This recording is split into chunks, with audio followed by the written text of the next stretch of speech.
Estamos observando algo extraordinario desplegarse ahora mismo en este preciso momento de la historia. La dominación incontestada de América está siendo puesta a prueba de maneras que no hemos presenciado en décadas enteras. México acaba de hacer un pivote asombroso hacia la alianza BRICS. Y no es porque de repente hayan dejado de gustarnos. Es porque nuestra política exterior se ha vuelto rígida, demasiado enfocada en soluciones militares, demasiado confiada en la coerción económica como herramienta única. Nuestros propios vecinos están comenzando a buscar asociaciones en otros lugares. Rusia, a pesar de cada sanción que hemos lanzado sobre ellos, no está colapsando. Se está adaptando, construyendo nuevos corredores comerciales, fortaleciendo lazos con el sur global y probando que el manual antiguo de aislamiento ya no funciona de ninguna manera. Esto no se trata de elegir bandos o celebrar el éxito de nadie. Se trata de reconocer un cambio fundamental en cómo opera el poder globalmente. Durante 3 décadas después de la Guerra Fría, creímos que podíamos dictar términos al mundo entero. Pensamos que nuestro modelo económico era el único camino viable hacia adelante. Asumimos que nuestro alcance militar nos daba una ventaja permanente, pero la coerción genera resentimiento y el resentimiento genera alternativas. Lo que estamos presenciando ahora no es el declive del potencial estadounidense, es la consecuencia del sobreextensión estadounidense. Entender esa distinción es crítico para nuestro futuro. Déjame decirte algo que nadie en Washington quiere admitir. Estamos viviendo a través de uno de los realineamientos geopolíticos más significativos en la historia moderna. Y la mayoría de los estadounidenses ni siquiera saben qué está sucediendo. La narrativa cómoda que nos hemos tragado durante 30 años que Estados Unidos ganó la Guerra Fría y por lo tanto tiene derecho a escribir las reglas para todos los demás. Indefinidamente se está desmoronando ante nuestros propios ojos. Y los 2 países que nos están forzando a confrontar esta realidad no podrían ser más diferentes o más reveladores. México, nuestro vecino y tercer socio comercial más grande, un país que hemos dado por sentado durante generaciones, ahora está seriamente considerando unirse a BRICS. Y Rusia, el país al que hemos pasado los últimos 2 años intentando destruir económicamente, no solo está sobreviviendo, sino que realmente está expandiendo su influencia a través de Asia, África y América Latina. Estos no son eventos aleatorios. Son síntomas de un problema mucho más profundo en cómo hemos elegido ejercer el poder en la era posterior a la Guerra Fría. Comencemos con México porque este debería realmente despertarnos de nuestra complacencia. El posible movimiento de México hacia BRICS no está sucediendo porque se hayan vuelto anti-estadounidenses o de repente se hayan enamorado de Pekín o Moscú. Está sucediendo porque les hemos dado muy pocas otras opciones genuinas. Piensa en eso cuidadosamente. Durante décadas hemos tratado a México como un apéndice económico de Estados Unidos. Queríamos su mano de obra cuando era barata.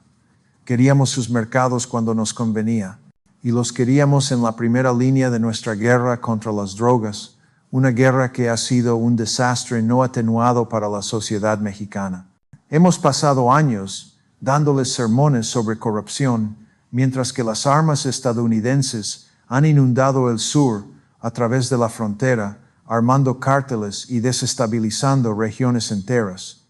Los hemos amenazado con aranceles, construimos muros, implementamos políticas de inmigración que separaron familias y los tratamos como un problema a ser administrado en lugar de un socio a ser respetado genuinamente. Sin embargo, aquí está lo que es verdaderamente notable sobre la situación de México. No se están apartando de nosotros por venganza o resentimiento. Lo están haciendo por necesidad y interés propio, que es exactamente lo que cualquier nación soberana debería hacer. BRICS ofrece a México algo que hemos estado cada vez más no dispuestos a proporcionar: asociación sin condescendencia, cooperación económica sin condiciones políticas adjuntas, y acceso a mercados y financiamiento que no vienen con un sermón sobre cómo deberían gobernar su país. Cuando China invierte en infraestructura en México, no adjuntan condiciones sobre reforma judicial o derechos humanos. Cuando Rusia habla sobre cooperación energética, no amenazan sanciones si México no vota de la manera correcta en las Naciones Unidas. Ahora bien, eso no significa que el enfoque chino o ruso sea moralmente superior. Ese no es el punto. El punto es que nuestro enfoque se ha vuelto tan pesado, tan egoísta, que estamos alejando a países que deberían ser aliados naturales. La expansión de BRICS en sí misma es un desarrollo fascinante que los estadounidenses necesitan entender mucho mejor y con más profundidad. Comenzó como nada más que un acrónimo: Brasil, Rusia, India, China, Sudáfrica, un truco de marketing ingenioso de un banco de inversión para destacar mercados emergentes en crecimiento. Pero lo que comenzó como un término financiero se ha evolucionado en algo mucho más poderoso, un polo alternativo de influencia en un mundo cada vez más multipolar. Y la expansión no es aleatoria en su naturaleza. Los países se están alineando para unirse porque BRICS representa una alternativa a un sistema donde Estados Unidos y sus aliados europeos hacen las reglas, controlan la infraestructura financiera y armonizan el dólar y el sistema bancario contra cualquiera que se sale de la línea. Este cambio no es sobre ideología política. Se trata de supervivencia, autonomía y balance en el sistema global. Lo que nos lleva a Rusia, el caso que expone la extensión completa de los cálculos erróneos de Washington. Nos dijeron que las sanciones destrozarían su economía. Nos dijeron que cortarlos de SWIFT devastaría su comercio completamente. Nos dijeron que las empresas occidentales que se iban colapsarían su base industrial. Nos dijeron que el rublo se convertiría en escombros, Putin caería y la gente rusa se levantaría. Nada de eso sucedió de la manera predicha. Antes de que alguien se apresure a etiquetar esta perspectiva como pro-Rusia, seamos claros, no se trata de tomar partidos, se trata de ser pro-realidad, y la realidad es esto: nuestra estrategia no ha producido los resultados que esperábamos. Pretender lo contrario no es solo deshonesto, es peligroso para el futuro global. Rusia se ha adaptado de maneras que deberían preocuparnos profundamente, no porque simpaticemos con Moscú, sino porque revela los límites del poder económico estadounidense en el siglo XXI. Han redirigido sus exportaciones de energía a Asia. Han construido sistemas de pago alternativos que evitan los canales financieros occidentales completamente. Han forjado una asociación estratégica profunda con China, un nivel de cooperación que hubiera sido impensable hace una década. Han expandido su presencia en África, llenando los vacíos que creamos cuando nuestras propias asociaciones resultaron demasiado condicionales, demasiado explotadoras o demasiado miopes para durar. Se han posicionado como un contrapeso a la influencia occidental en el Medio Oriente. Y las naciones en esa región, acostumbradas durante mucho tiempo a elegir bandos, ahora están asegurando sus apuestas, manteniendo lazos con Moscú y Washington. Han aprendido que poner toda su confianza en una superpotencia es estratégicamente tonto y arriesgado, y aquí está lo que debería hacernos pausar profundamente. Rusia está logrando todo esto mientras se encuentra bajo el régimen de sanciones más comprensivo jamás impuesto en una economía importante.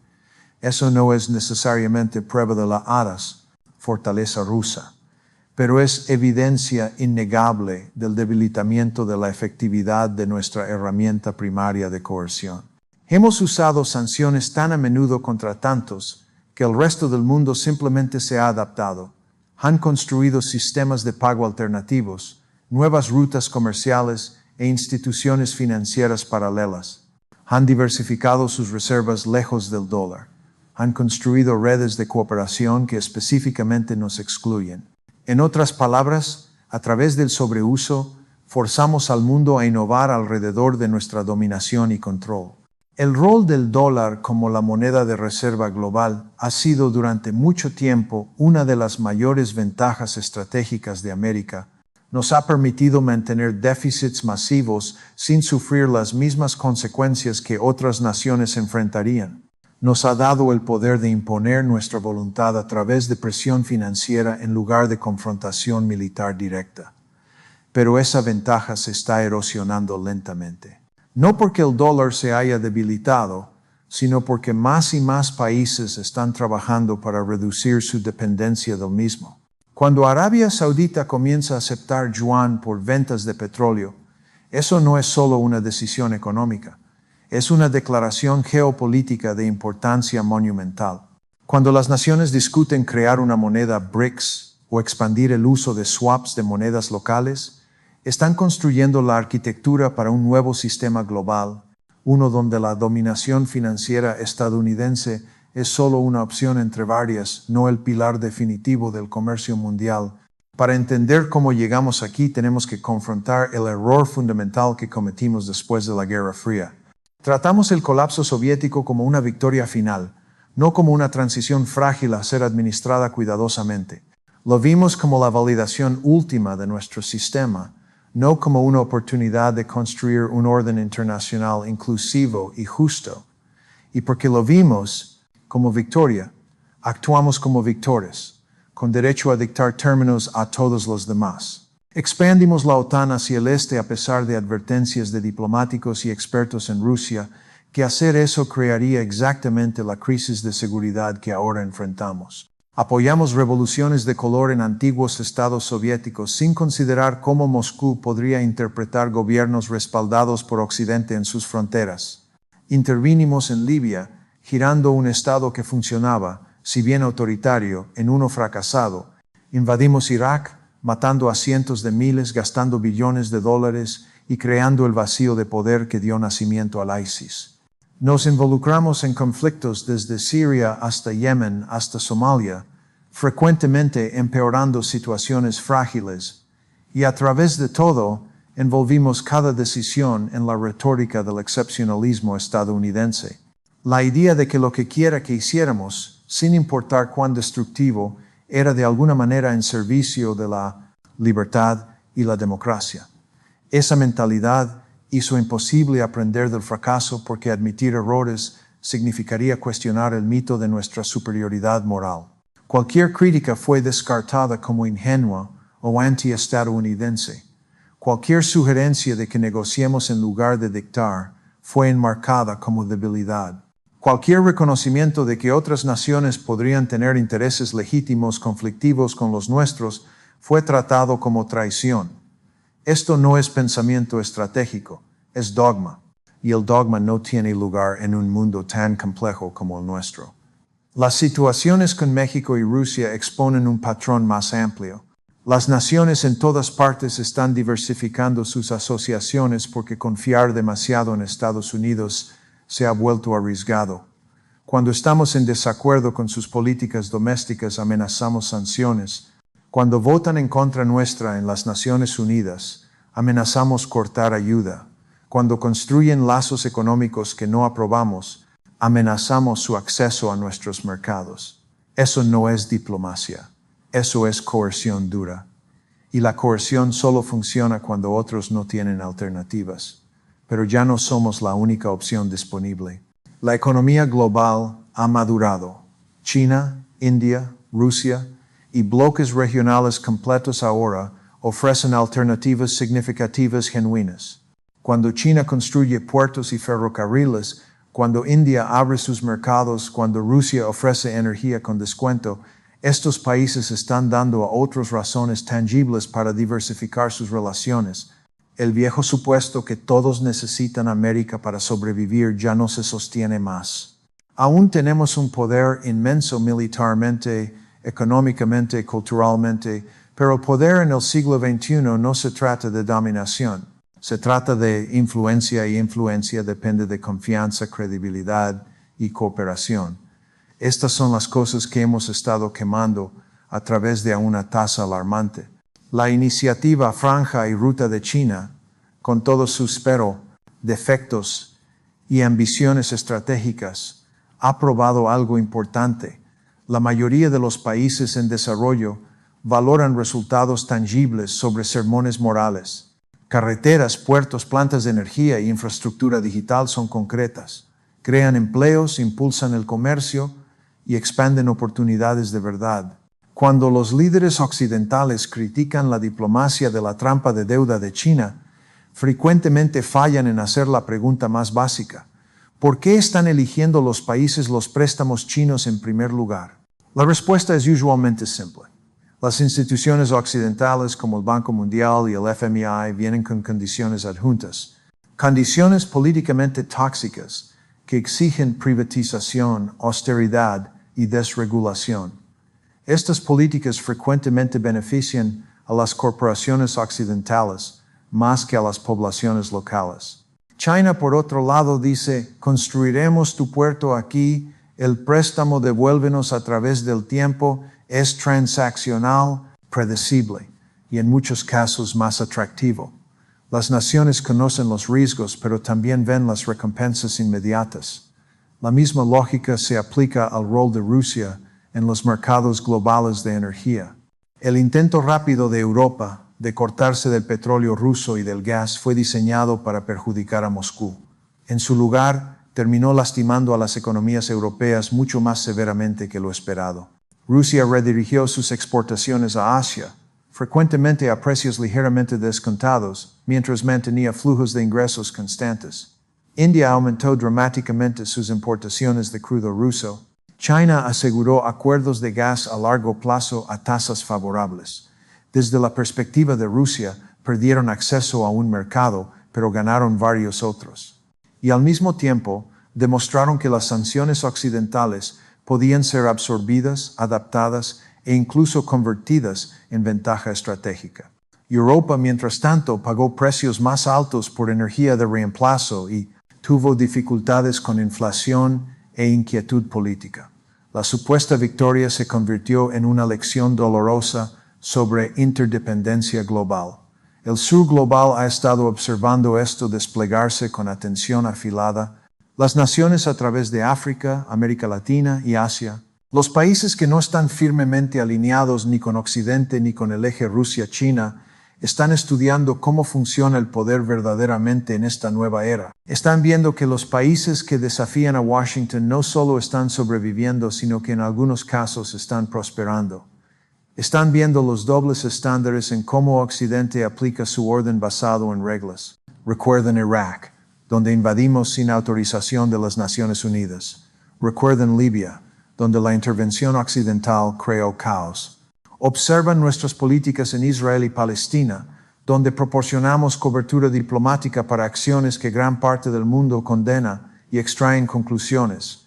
Para ellos, el liderazgo estadounidense se ha vuelto sinónimo de moralidad selectiva, defendiendo reglas cuando son convenientes, ignorándolas cuando no. Esto no se trata de afirmar que América es peor que Rusia o China.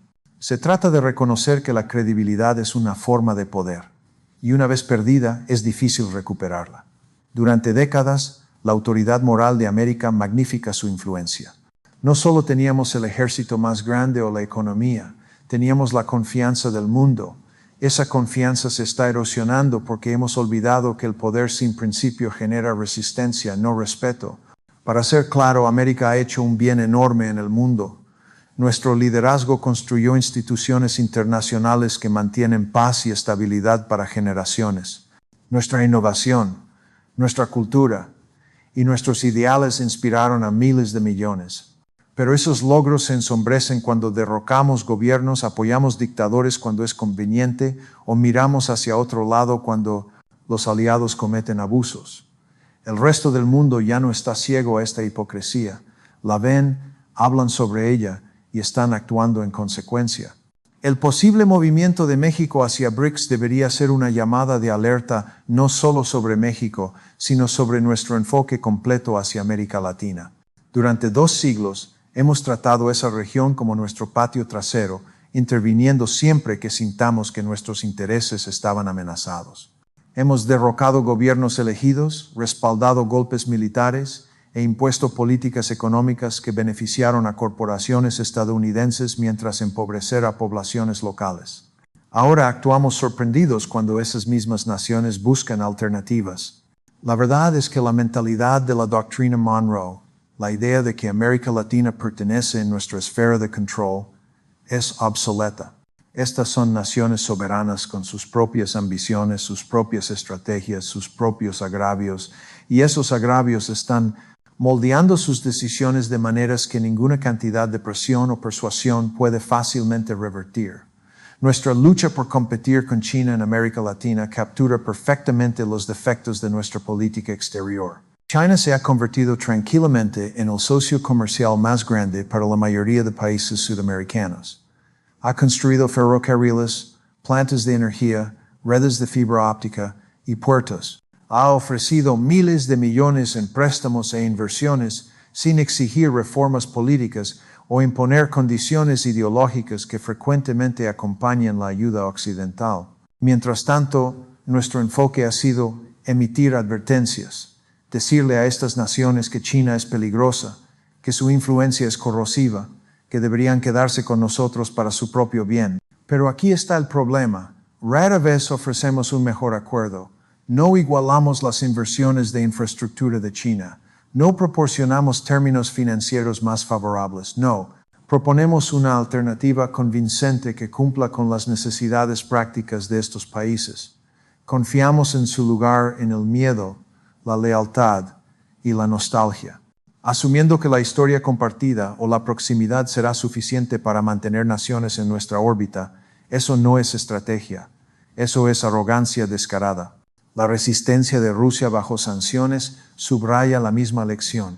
La fortaleza militar y el dominio económico ya no garantizan influencia, son herramientas, no resultados. Tenemos el ejército más fuerte del mundo, pero no ha entregado victoria o estabilidad en Irak, Afganistán, Siria o Libia. Tenemos la economía más grande, pero los países ahora calculan que los beneficios de desafiarnos a veces superan los costos. El poder ya no está centralizado, está disperso, y esa difusión hace que el mundo sea más difícil de controlar a través de métodos antiguos de dominación. El conflicto de Ucrania llevó todo esto a un enfoque más afilado. Desde nuestra perspectiva, es una batalla moral. Democracia contra tiranía, soberanía contra agresión, pero gran parte del mundo no lo ve de esa manera. Ven una guerra proxy entre potencias globales con Ucrania como el campo de batalla. Recuerdan cómo justificamos nuestras propias intervenciones con el mismo lenguaje moral. Recuerdan Irak, Kosovo, Libia, y cuestionan si nuestra postura actual es realmente sobre principios o sobre preservar influencia. Seamos claros, la invasión de Ucrania por Rusia fue incorrecta. Violó el derecho internacional y la decencia humana, pero reconocer eso no borra nuestro propio registro de moralidad selectiva. Cuando desestimamos el escepticismo del sur global como propaganda rusa, ignoramos el hecho de que sus dudas provienen de la experiencia, de décadas de ver a América predicar una cosa y practicar otra. Nuestra autoridad moral para liderar una respuesta global ha sido comprometida no por mentiras de Moscú, sino por las verdades de nuestro propio comportamiento. Hasta que enfrentemos eso, nuestros llamados por la unidad sonarán huecos a gran parte del mundo. Y hay una dimensión aún más oscura a este conflicto, una que no está siendo discutida suficientemente. Estamos en el enfrentamiento nuclear más peligroso desde la crisis de los misiles en Cuba, quizás incluso más peligroso. Sin embargo, hay casi ningún debate público sobre eso. Estamos suministrando armas que están golpeando dentro del territorio ruso. Estamos entrenando fuerzas ucranianas y compartiendo inteligencia en tiempo real. Desde la perspectiva de Moscú, la OTAN está directamente en guerra con ellos y han actualizado su doctrina nuclear en respuesta a esa percepción. La manera casual en que hemos derivado a esta situación debería aterrorizar a cualquiera que recuerde la lógica de la disuasión. Un mal cálculo, una escalada, una señal mal interpretada podría espiralizarse en catástrofe. El peligro no es solo teórico, es estructural. Hemos creado un ambiente geopolítico donde ningún lado confía en el otro lo suficiente para desescalar y donde admitir límites es visto como debilidad. Eso no es fortaleza, eso es imprudencia disfrazada de resolución. En el núcleo de esta imprudencia yace un fracaso intelectual más profundo. Hemos perdido la capacidad de pensar en términos de intereses en lugar de absolutos. Cada problema de política exterior se convierte en una cruzada moral. ¿Estás con nosotros o contra nosotros? ¿Estás por la libertad o por la tiranía? Esta forma de pensar binaria hace que la diplomacia genuina sea casi imposible. Cómo negocias con el mal, cómo comprometes con un villano. Pero la verdad es que las relaciones internacionales nunca han sido sobre bien versus mal. Siempre han sido sobre equilibrar intereses, encontrar formas para que naciones con sistemas diferentes coexistan y prevenir que el conflicto consuma todo. No se trata de perfección, se trata de supervivencia. La ilusión de pureza moral en política exterior nos ha cegado a la complejidad del poder. Las naciones no actúan por virtud, actúan por necesidad. Cuando definimos cada oponente como malvado y cada aliado como justo, perdemos la capacidad para la claridad estratégica. Dejamos de preguntar por qué otras naciones hacen las opciones que hacen. Dejamos de escuchar, y cuando una superpotencia deja de escuchar, comienza a declinar, no por enemigos externos, sino por su propia ibris. Mira cómo nuestras narrativas colapsan bajo escrutinio. Afirmamos defender democracia, sin embargo apoyamos regímenes autoritarios cuando nos conviene. Hablamos de derechos humanos, sin embargo ignoramos violaciones cometidas por aliados. Hablamos de libertad, pero imponemos sanciones que afectan a gente ordinaria mientras dejamos a las élites ilesas. La contradicción es visible al mundo entero. No puedes vender la imagen del liderazgo moral mientras practicas justicia selectiva. No funciona más. No en una era cuando la información es global, instantánea y permanente. Lo que está emergiendo ahora no es un rechazo de los ideales de América. Es un rechazo de nuestros dobles estándares. La gente aún admira la Constitución, la libertad de expresión, la innovación y la creatividad que define nuestra nación. Lo que ya no creen es que vivamos por esos mismos principios internacionalmente. Esa incredulidad erosiona la fundación de nuestra influencia más rápido que cualquier arma o sanción jamás podría. El poder fundamentado en hipocresía es poder en tiempo prestado. China entiende esto mejor que la mayoría. Rara vez moraliza en su retórica de política exterior. En su lugar habla el lenguaje de asociación, respeto y desarrollo mutuo, incluso cuando sus acciones son interesadas. El tono importa. La percepción importa. Cuando los líderes africanos se reúnen con funcionarios chinos, no son predicados sobre corrupción o gobernanza. Se les ofrecen acuerdos, ya sea que esos acuerdos sean justos o no, están enmarcados de manera que da dignidad al contraparte. Eso es algo que América frecuentemente olvida. La dignidad es una forma de moneda en relaciones internacionales. Rusia, a pesar de su agresión, también ha dominado la narrativa de resistencia. Se presenta a sí misma como la defensora de la soberanía contra la dominación occidental. Esa historia resuena profundamente con países que han sido invadidos, colonizados o subyugados económicamente por Occidente en el siglo pasado. Es propaganda, sí, pero la propaganda efectiva funciona porque contiene verdades reconocibles. El mundo no tiene que gustarle Moscú o Pekín para entender por qué se enfrentan a Washington. Mientras tanto, nuestra propia estrategia de comunicación se siente congelada en el tiempo, llena de vocabulario de la Guerra Fría y slogans de autofelicitación. Hablamos del mundo libre, pero la línea entre libertad y control se ha difuminado en nuestra propia sociedad. Hablamos de defender democracia, pero nuestro sistema político se paraliza por corrupción, polarización y influencia corporativa. Para muchos en el extranjero, sonamos como una nación predicando lo que ya no puede practicar. Reconstruir credibilidad requiere más que mejor mensajería. Requiere transformación. Debemos aprender humildad, la clase que viene de reconocer que ser poderoso no nos hace siempre correctos. Significa escuchar a otros incluso cuando sus perspectivas desafían nuestro sentido de superioridad moral. Significa entender que la multipolaridad no es una amenaza a la civilización, sino una fase inevitable en la historia humana. Ningún imperio dura para siempre, y aquellos que se aferran al control en lugar de la adaptación solo aceleran su declive. La verdad es que América aún podría liderar no como un imperio, sino como un ejemplo. Podríamos liderar por cooperación en lugar de coerción, por equidad en lugar de dominación, por fortaleza que viene de la integridad, no, la intimidación. Pero eso requeriría una revolución en la conciencia, una disposición de cuestionar no solo nuestras estrategias, sino nuestro mundo completo. Porque la crisis que enfrentamos no es meramente geopolítica, es psicológica, es la negativa de aceptar que la era del control unilateral ha terminado, la negativa de admitir que otros ahora tienen agencia, poder y visión. El mundo ya no está pidiendo permiso a América, está preguntando si somos capaces de asociación genuina o destinados a repetir los errores de cada imperio caído antes que nosotros. Cada imperio en la historia ha enfrentado el mismo momento. El punto de inflexión tranquilo donde la dominancia comienza a decaer desde dentro. Nunca sucede todo a la vez. Comienza con negación, con la ilusión de que nada ha cambiado. Los romanos lo llamaban la ciudad eterna. Los británicos lo llamaban el imperio sobre el cual el sol nunca se pone. Nosotros lo llamamos excepcionalismo estadounidense. Las palabras cambian, pero la psicología no. Cada imperio cree que su poder es permanente, sus valores universales, su misión divinamente ordenada.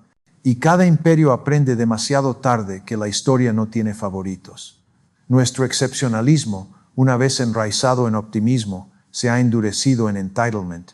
Creemos que el mundo nos debe gratitud simplemente porque construimos instituciones que una vez sirvieron a la humanidad bien.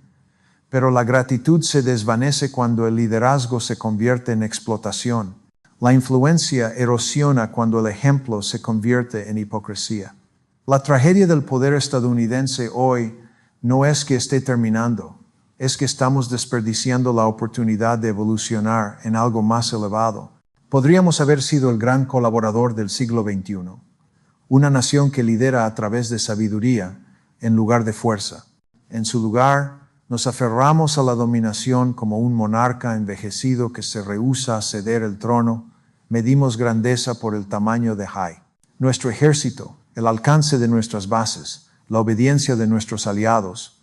Pero la verdadera grandeza se mide por autoridad moral, la capacidad de inspirar en lugar de intimidar. Y ahora mismo, el mundo ve una superpotencia que exige lealtad pero rara vez ofrece respeto. El sur global no odia a América, está decepcionado en nosotros. Recuerden el Plan Marshall, el Cuerpo de Paz, los movimientos de derechos humanos que una vez lideramos. Recuerden cuando América se paró por posibilidad, por algo más grande que el autointerés. Pero ahora, frecuentemente, actuamos como los mismos imperios que una vez nos opusimos, transaccionales, arrogantes y autojustos. Hablamos el lenguaje de democracia mientras practicamos la lógica de dominación. Esta hipocresía tiene costos. Alimenta el ascenso de alianzas alternativas. BRICS, la Organización de Cooperación de Shanghái, asociaciones euroasiáticas, no porque estas naciones comparten ideología común, sino porque comparten agravio común. La necesidad de escapar de la atracción gravitacional del control estadounidense. Cuanto más apretamos nuestro agarre, más rápido se deslizan. Cuanto más amenazamos, sancionamos o aislamos, más aceleramos el mundo multipolar que tememos. Mientras tanto, en casa, nos estamos fragmentando. La misma arrogancia que define nuestra política exterior infecta nuestra política doméstica. Ya no nos escuchamos unos a otros. Gritamos, etiquetamos y cancelamos. El tribalismo que una vez exportamos en el extranjero, ahora nos consume desde adentro. El imperio se está girando adentro, devorando su propia cohesión. Nuestras divisiones ya no son ideológicas, son existenciales. Hemos perdido la narrativa compartida que una vez nos unía, la creencia de que estábamos moviendo, sin embargo, imperfectamente, hacia un futuro más justo e iluminado. Los imperios no caen porque son conquistados, caen porque se pudren desde adentro. La corrupción, el cinismo y la complacencia corroen las fundaciones morales que una vez los sustentaban. Cuando una nación pierde fe en su propia integridad, comienza a colapsar espiritualmente mucho antes de que colapse militarmente o económicamente. Ese es el peligro que América enfrenta hoy. No una invasión, sino una implosión. Sin embargo, el declive no es destino. La historia ofrece otro camino, la transformación a través de humildad. Cada imperio que ha caído ha dejado atrás sabiduría para aquellos dispuestos a escuchar. La lección es simple pero profunda. El poder debe evolucionar o perece. El control debe ceder a la cooperación. La arrogancia debe ceder a la conciencia. Las naciones que perduran no son aquellas que dominan, sino aquellas que se adaptan. Aún tenemos tiempo para recordar quiénes somos. No como gobernantes del mundo, sino como guardianes del progreso, como socios en una historia humana compartida. Pero el tiempo se está acabando. Cuanto más negamos las mareas que cambian de la historia, más severo se vuelve el reckoning. La pregunta ya no es si el mundo cambiará, ya ha cambiado. La pregunta es si América tendrá el coraje de cambiar con él.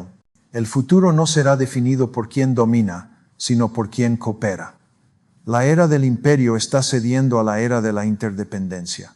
Una era en la cual ninguna nación puede estar por encima del resto sin eventualmente colapsar bajo el peso de su propio aislamiento. El mundo ya no está construido sobre obediencia a un solo poder. Está construido sobre redes, sobre intereses mutuos, sobre supervivencia compartida, el cambio climático, las pandemias, la inteligencia artificial y la migración. Estos son desafíos que ninguna superpotencia puede resolver sola.